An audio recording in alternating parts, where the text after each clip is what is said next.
Welcome to season 2 of Self-Care-ish. It's selfish with care. I'm Megan, your host, and each week I spend about 20 minutes to an hour unpacking different ways to fill your cup after a divorce, or if you're on a dating or self-dating journey. Either way, enjoy and let's get into it.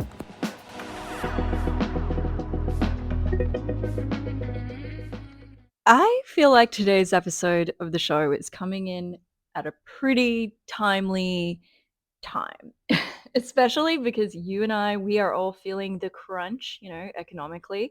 Like, have you been to the supermarket lately? But just because bread and butter costs more than it used to doesn't mean I'm foregoing the little things that keep me motivated and my spirits high. I'm just being a lot more strategic than I was a year ago. So, for instance, I'm still getting, my facials done, but I'm looking for places where I can get deals and discounts off, or I'm choosing to maybe take supplements instead of getting my nails done. So, just making little trade offs of one thing for something else that I think really nurtures me, which segues nicely into the Self-Care-ish Society newsletter, which, as you know, I've been spruiking it since the start of this season, but it is for good reason, guys. If you're like me, then you really appreciate being able to try new beauty and wellness and things like that, but also being mindful about your spending. So I went ahead and created the kind of newsletter I would like to receive, or people like me would like to receive. It's like kind of like something with links that are interesting, show reminders, because I know it's hard to keep up with everything all the time, but also amazing exclusive deals from trending cool brands that everyone wants at the moment. If you want, you can subscribe at selfcareish.com.au, but all the links are in the show notes. And that's what I do behind the scenes when I'm not sitting on the couch talking to you as though you're right here with me or working on my other client stuff. I'm wheeling and dealing so we can all get deals in these unprecedented economic times. Because let's be honest, right now, you're still probably going to get the odd facial. You're probably going to buy skincare. You might as well get some money off while you're doing it. Plus, because there's always more here, to sweeten the deal, I have partnered with Fix Biome on a giveaway to give to all my subscribers. So you will have the chance to win one of their IBS half course giveaways, which I know it doesn't sound sexy. IBS is never sexy. But you know what is? Having a calm gut and healing your belly bloat. And if you've been following me on Instagram, you know I've spent a few months trialing the Fixed Biome system. So this isn't just some random arbitrary thing I put together. Like everyone, I came across their ads on Instagram at 2 a.m. with their amazing results from previous customers' videos, just real testimonials of people who've demonstrated befores and afters of their belly from taking the system. And it blew my mind, right? So I was like, instant buy, because I deal with that all the time. So I take a course of the IBS system every day, and it not only helps me with, the obvious stuff that goes with IBS, but my mental clarity is so much better. And that's because, as you know, serotonin is all produced in the gut. So I guess that makes sense. And it's not a placebo. It's been developed by doctors and gut health experts and uses clinically studied natural ingredients. Like, you're getting the good stuff. And it's just a really easy thing to incorporate in your day. I do take a lot of supplements, I'm not going to lie, but I'm more than happy to be your canary in the coal mine when it comes to wellness supplements, because there's a lot out there, and when you find a goodie, you hold on to it. So if you wanted to try what I take every day for free, sign up to the Self-Care-ish Society newsletter at selfcare-ish.com.au or tap the link in the show notes, and you're immediately in the running for the competition. But even if you don't win, you still kind of win, because every subscriber will also receive a 15% discount code that you'll only get as a member of the Self-Care-ish Society. All right, I know this was long. Let's get on with the show. Thank you. Okay, as you know, this is a pod about divorce, dating, and doing you. Sometimes different episodes relate to different aspects of that motto. Like, if you scroll through all the episodes lists, you'll see that. But this episode is all about the doing you part, because today we're going to talk about the internal you stuff, like the inner calm or turmoil that either has a positive or negative impact on your life. And one of the most common signs that someone is struggling with something internally is their budget or how they spend. I mean, of course, just caveat here, there are obviously numerous economic, political, and social factors and pressures that impact on a person's financial well-being. I get that. But we also all know somebody who has all the resources but still finds themselves compulsively shopping or putting themselves in a precarious financial position. Like credit card debt, Afterpay, Latitude Pay, PayPal, Pay in 4. Like there's so many now. I think even my bank does it. It's crazy.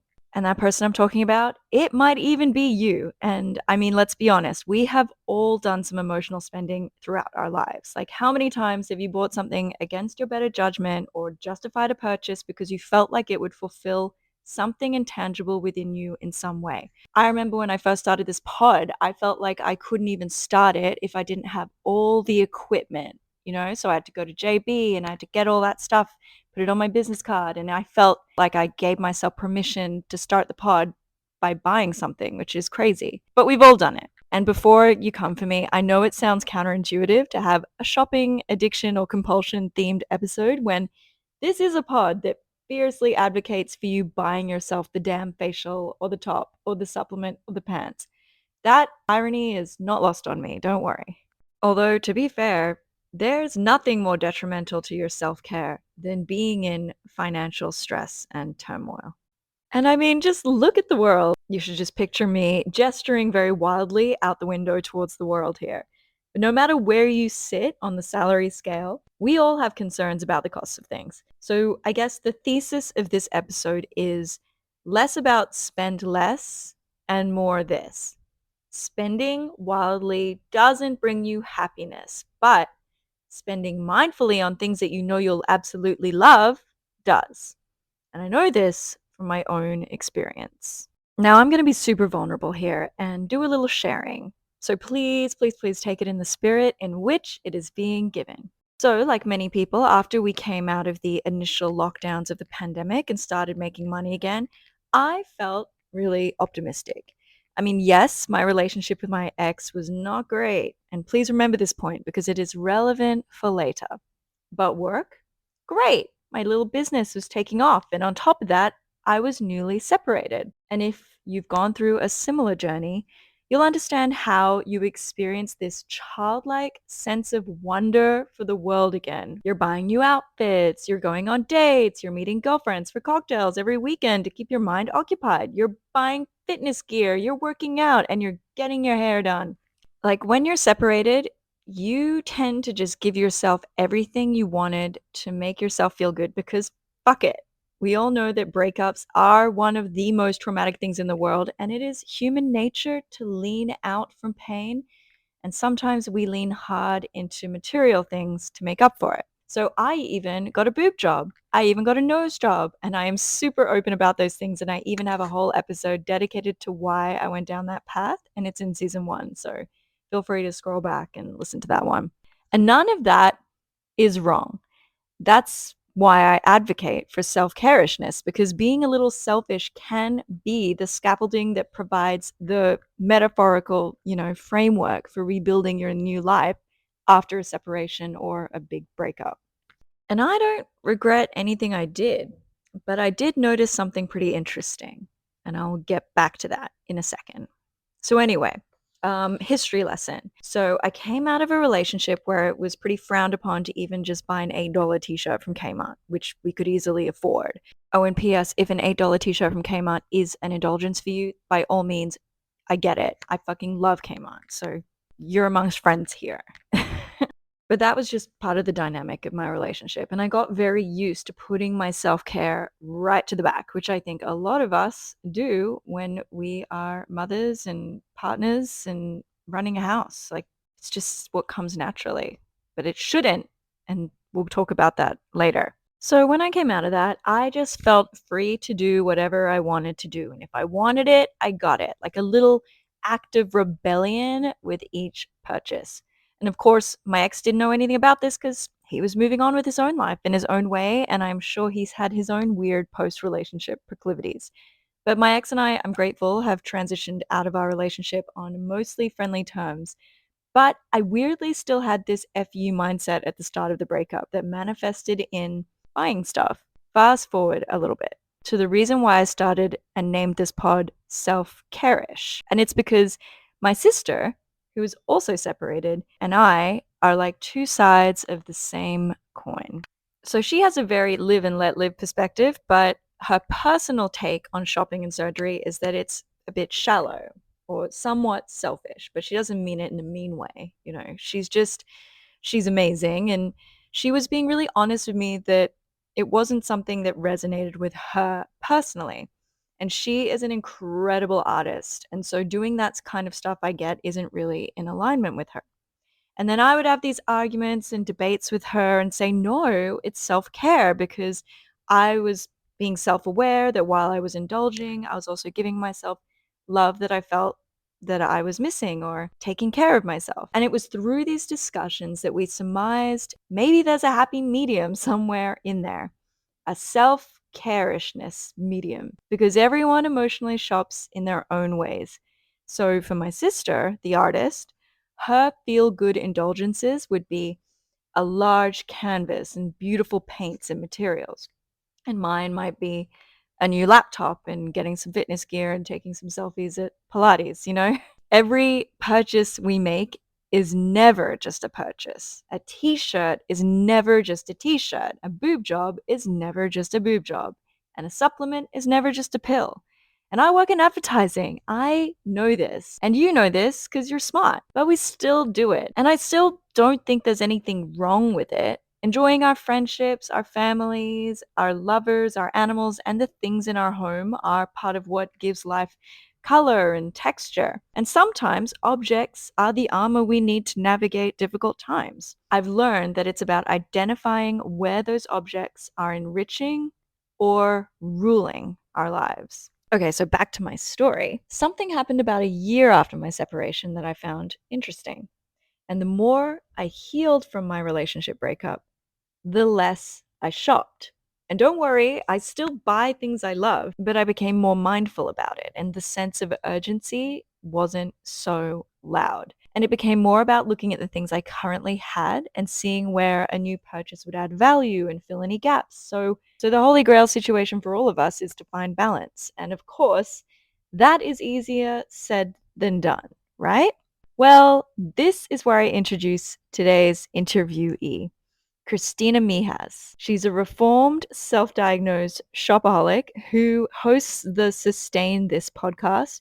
And she's a person who has amassed a giant following for sharing her insights from her journey healing after compulsive shopping. She also promotes a very minimalist-ish approach to living. And I follow her on TikTok, but she's also absolutely massive on YouTube. And I'll include all the links in the show notes so you can revel in her amazing, inspiring content.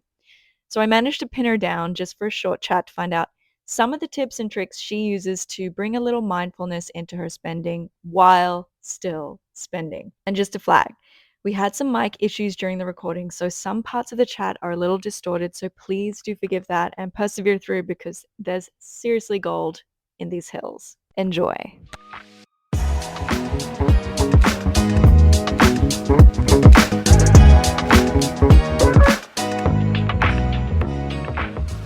Christina Mychas, welcome. I'm so excited to speak to you because I knew as soon as I saw your TikTok about where you realized the hard truths that you learned when you came to terms with being a shopaholic, I had to have you on the show. And so, for the listeners who are unfamiliar with your work, can you share a little about the specific moment when you went, aha, okay, something has to change here?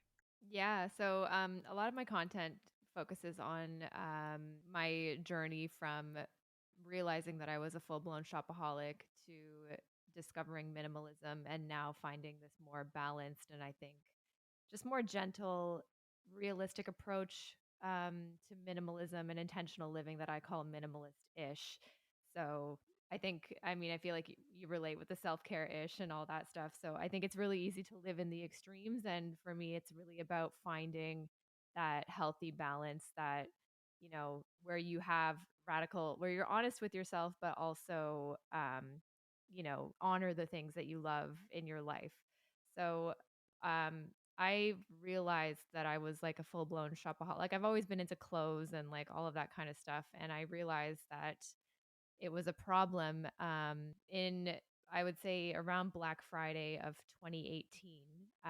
At the time, I was in about 80 to $90,000 of student loan debt that I had left from my degree from pharmacy school. And at the time, I was just constantly shopping to cope with stress that I had about money. And so I would stress about money and then I would go shopping to relieve that stress. And then I would all over again stress about money. So shopping was my coping mechanism. And I was just feeling buried in my debt and in my things.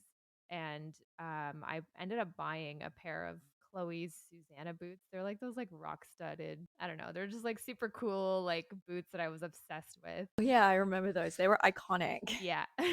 So they're very 20, like, very, very much of their time, 2017, 2018 core, Um, at the time, though, they were more than my rent. And I knew that when I got them. And I had like a conversation with myself at the time where I was like, girl, these are more than your rent. You know, you're in debt. You know, you're stressing about money. You know, you need to make a plan and like turn things around.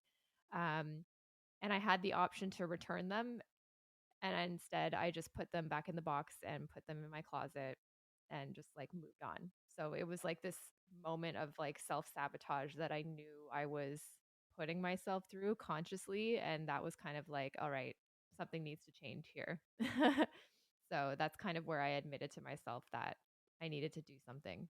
Yeah, no, I think we can all relate to those moments where we bought something that we shouldn't have, and you just sort of gloss over it and try to move on from it. And I'd love to hear more about your take on the self-sabotage things that you found that you did in your own process. For me, I think it's like a self-respect thing that I just never believed that I was like good enough, and I always looked to external things. And for me, a lot of it was like I could control the way I looked and like how like cool I thought I was or looked to others, that kind of thing. So I think it just kind of stems from that I just never believed that I was good enough. And so it was like a pattern where it's like, maybe I'm on getting on the right track, and then, that becomes scary, and then I'll, find a way to step it back, kind of thing. So anytime I knew I could take control of my money and like learn how to budget and like tackle my student loan, I feel like I let shopping, it was like my way to cope and like feel better, but I think it was also like a way that I sabotaged my progress in that, because I just like didn't believe that I could handle my finances and like be confident about them. It's so psychological, isn't it? And one of the things you mentioned, which I love in one of your clips, was the phenomenon that more is always more when it comes to dealing with a shopping addiction in some way, shape, or form. You think it's sort of counterintuitive that if you buy a lot of stuff, you will have enough eventually. But the weird thing that happens is when you buy a lot of stuff, you feel like you need to buy more and more and more. In your experience, why do you think that happens? I think it's a lot, I think of course some of it has to do with like the habit that we develop, but I think a lot of it is not working in our favor in terms of marketing and like, trends and creating this narrative that, if you just get that one more thing, then, your wardrobe will be perfect, or then you're going to be then you're going to be a good mom, then you're going to be more productive. So it's like, with marketing coupled with peer pressure and social media, I think all of that creates this sense of lack and not enough that I think drives us to always feel like we need more. Yeah, when those emotional urges to shop just to, fill a void, it happens to everybody. And I think it's helpful to have little tactics and techniques to kind of keep us mindful when we're, you know, trying to spend in a wise way. So, for instance, I heard a quote recently that said, "Show me your bank balance and I'll show you what's important to you." And I was like, "Whoa, that hits hard because is Sephora the most important thing to me? Like, no, my kid is and my relationships with my friends and family, but would my bank balance show that? So I kind of remember that when I need to stay in check. Do you have any things that you do just to, keep you in check if you ever have like a weak moment and just want to buy something on impulse? Um, for me nowadays, honestly, I just have to like I have to tell myself I need to sit with it. Like sit with the temptation or sit with the boredom, sit with the anxiety, sit with whatever it is that's making me feel like I need to buy this thing. Like the other day I watched one of like my favorite influencers. She was unboxing a pair of boots and immediately I was like, "Oh, I want to know what those are. I want to like."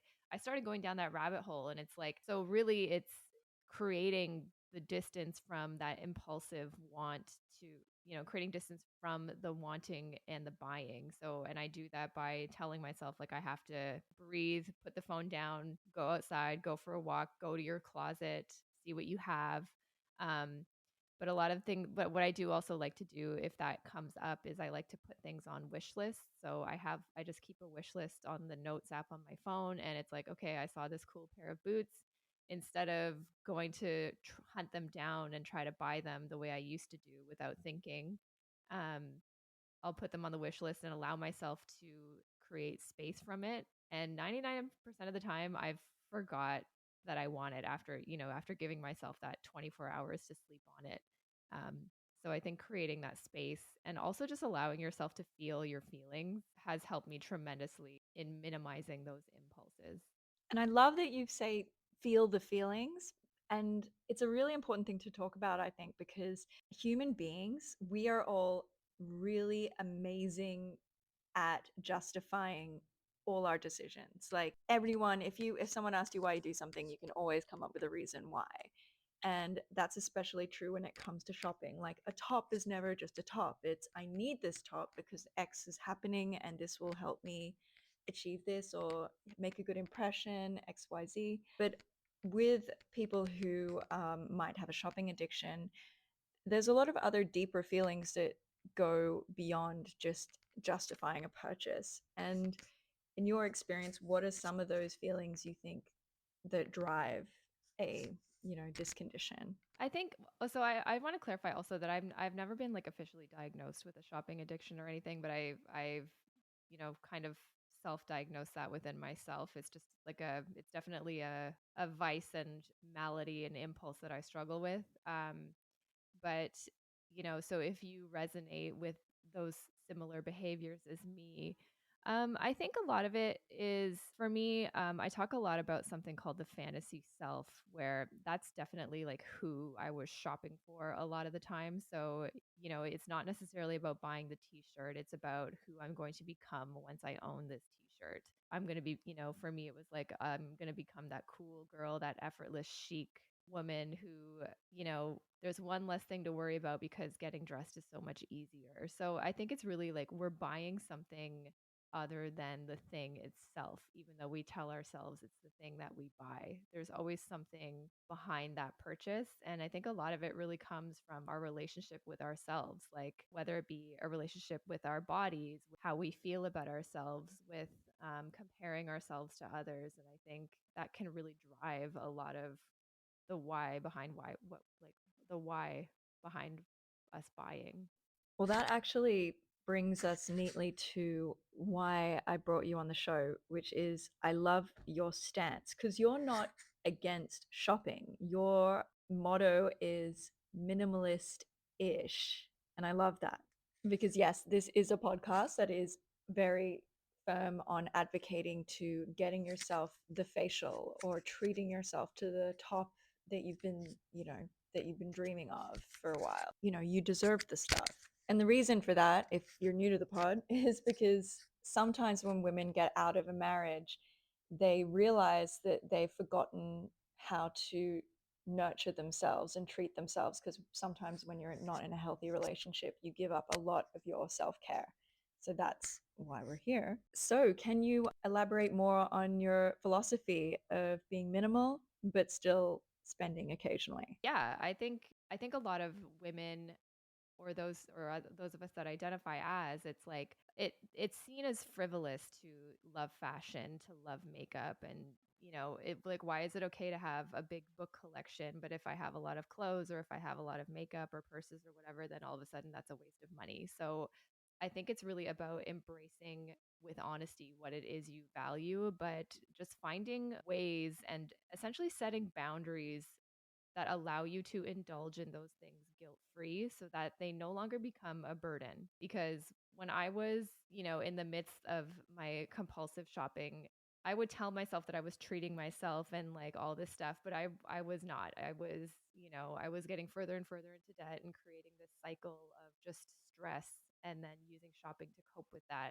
and it just felt like an endless loop. So I think there's ways to honor what it is you enjoy guilt free, whether that be by, if it's clothing, like giving yourself a week before you buy something, setting a fun money budget, and creating awareness around your money and your spending, and setting allocating funds to be able to do that, or shopping secondhand first. Like, there's ways that you can indulge in fashion and enjoying the things that you enjoy without sending yourself over the edge in another, like, in a toxic way. Yeah, that is so interesting. And it makes me think about my own like journey with shopping because I know that when I've had periods where I've shopped a lot, like in a month or something, I don't actually end up in getting the high or the excitement around the item anymore because it just comes so easily.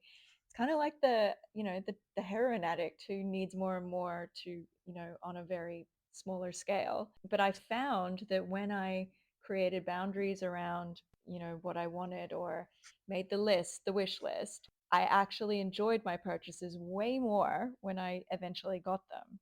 I do too. Yeah, I find that, and I also find I notice that, like, if it's too much, so like where the minimalism aspect, yes, there's intentionality about bringing things in, but for me, it's also being able to let things go and not, you know, there's like a holding on aspect, and also if I feel like there's just too much around and a lot of clutter, then I like to, letting it go and giving it away to friends and family, selling pieces, things like that. So it's for me, it's a balance of bringing in and letting go that just makes me feel really excited about my clothes, about new things I decide to bring in, and also really like settled with letting things go when I feel like it's time. Because I think a lot of times when, especially with wardrobe, for example, it's like, oh, I should hold on to this because I paid so much for it. But it's like, well, if you're never going to wear it, then, you can let that go. So that's kind of the balance that I like to hang around. That's great advice. Now, I know we're on a time limit, so I just wanted to get into some of the practicalities or,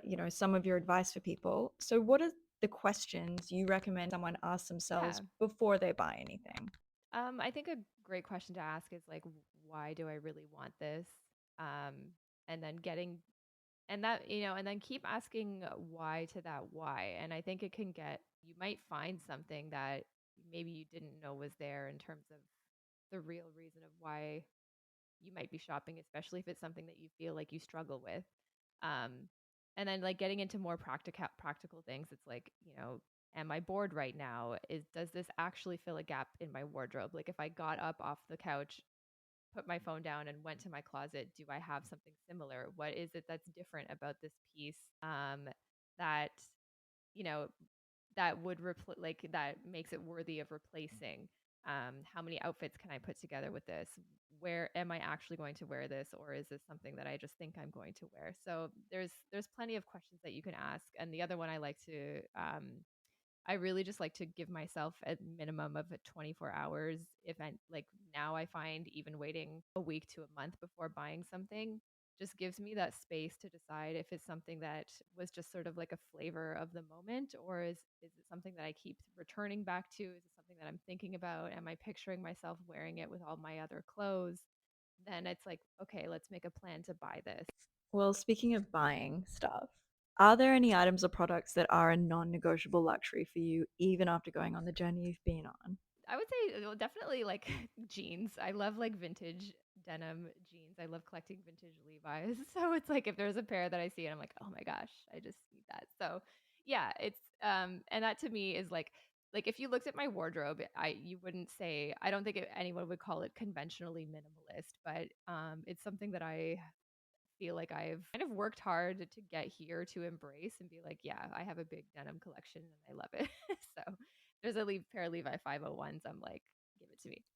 Well, okay, we're getting down to the wire here. So, what would you say is your best advice for someone listening who, might be thinking, hey, I might be doing a lot of emotional spending or compulsive shopping at the moment at a detriment to my lifestyle? What do you say to them? I would say congratulations for recognizing that. I think that takes a lot of self awareness and bravery to even admit that to yourself. So I would applaud them and congratulate them for recognizing that. I think it takes a huge level of self awareness and bravery and honesty to recognize that in yourself. So that is the first thing, because when you do recognize that within yourself, you feel gross. You feel really upset with yourself, and it's like a very yucky feeling. But I think it is it creates that opportunity for the next step to change. So there's two things that I would do. If there is a financial aspect of that, then I would really take some time to create some awareness around your finances and like really see where your money is going. So the first thing I did when I was like, first, I wanted to know how much money I was spending on clothes. So I went back and looked at my credit card and my bank statements for the last 3 to 6 months. And I like tabbed out everywhere that I shopped and how much money was going there. But that also gave me an awareness of like what my bills were, how much income I had to spend on these things. And if, how, like you said earlier, is that really where I want my money to go? Is that something that I truly value? Um, so that really helped me create an awareness and sort of set a budget around that. And then the next thing I did and would recommend is to take either like a gentle detox from shopping. So whether that be unsubscribing from um, emails, unfollowing influencers that you find trigger you, take a break and spend some time with the things you already own. Because if you feel like you shop a lot, chances are you have a lot of really good stuff that's not getting used that you told yourself you were going to use when you bought it.